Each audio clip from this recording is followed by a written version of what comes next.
था अमगी ममांगदा बंगप सागरदगी लाखिबा साइक्लोन रिमलना राज्य असिगी मफम कयादा अमांग अता थोखिबा लेख्रबा मतुंग अमुक कुमगी नोंग मतम चाना लाखिबदगी नोंगी इसिंगदा मिपांग तांदुना लवु सिंगुबगी थबक तौरिबा लौमीसिंगी थमोइदा अपेनबा अमसुंग हरावबा फुंदोक्लक्ली हौजिक नोने जिलादा अयाम्बा लौ लिंगबा लोइनख्रे खरा ngana lingkhiba lobuk singdi khut onduna sangtrik sangduna yengbada yamna fajare adubu ngarangdagi hauna nong chuba lepkhiduna amuk shaba haurakle state asigi directorate of environment and climate change ki weather report ki matung inna ngarang none da celsius degree 38.mari yauna saduna manipur gi khwaidigi shaba mafam oikhi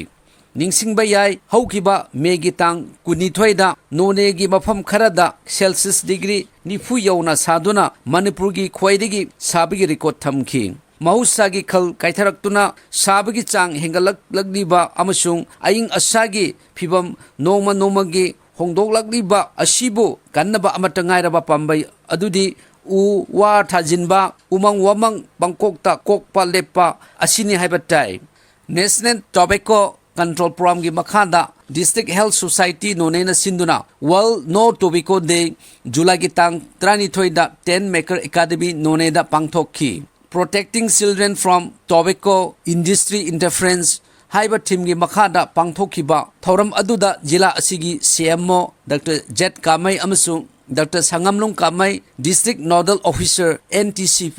none na hidak mana sijinabadagi haksangda amangba kaya thohalli haiki amasung hidak mana sijinaba lebnaba miyamna appeal tawki numitumakta Rima Public School Khumjida adverse health effects of tobacco and tobacco related products ki matangda awareness program ama pangthokhi nune jila gi amatangairaba government aided college oiriba longmai part 3 da leba Jadonang Memorial College ki sahi tara mapung pharak pagi thoram decennial celebration kam felicitation program ngasi college asigi campus ra pangthokre college asi Manipur government na approve tawiduna 2013 da Manipur University gi makhada affiliate tawduna linkhat khibani loinana Manipur sarkar na 2021 da government aided college thakta upgrade tawduna hojik full fledged government college gi thakta onthok pinaba governing body na sarkar da taknaduna lakpani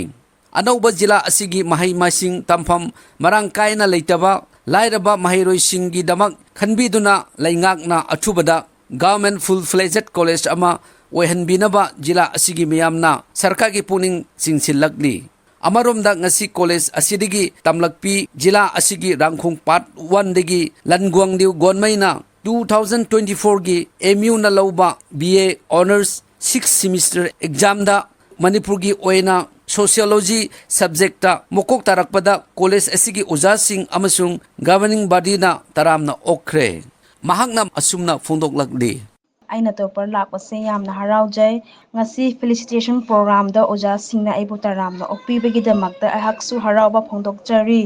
mama baba moibu yamna su thagatli moina aibu study matangda yamna support obiki amusung agi jmc oja singbu su yamna thagatchari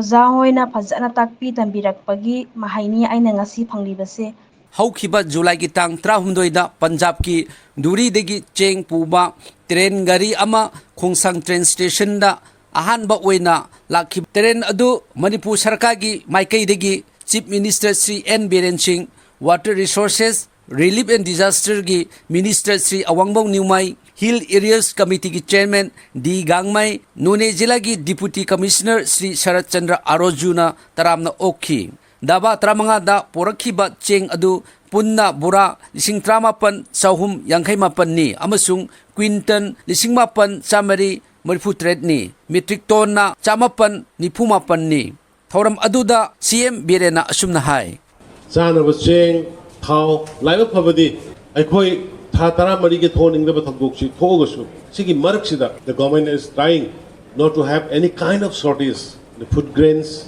essential commodities oil gas this all we are successfully rendering service to the people of the state miyam gi khudong chaba yenglaga khongsangda guest house athubada sagalani haina cm na thajaba thamlamki train ꯒꯥꯔꯤꯅ ꯂꯦꯞꯇꯅ ꯆꯦꯡ ꯆꯥꯛ ꯆꯥꯅ ꯊꯛꯅꯕ ꯑꯃꯁꯨꯡ ꯑꯇꯩ ꯄꯣꯠꯂꯝꯁꯤꯡ ꯄꯨꯁꯤꯜꯂꯛꯂꯗꯤ ꯃꯅꯤꯄꯨꯔꯗ ꯄꯣꯠꯀꯤ ꯃꯃꯜ ꯍꯟꯊꯔꯅꯤ ꯑꯃꯁꯨꯡ ꯃꯤꯌꯥꯝꯗ ꯄꯣꯠ ꯃꯔꯥꯡ ꯀꯥꯏꯅ ꯐꯪꯕ ꯉꯝꯂꯅꯤ ꯍꯥꯏꯅ ꯈꯜꯂꯤ꯫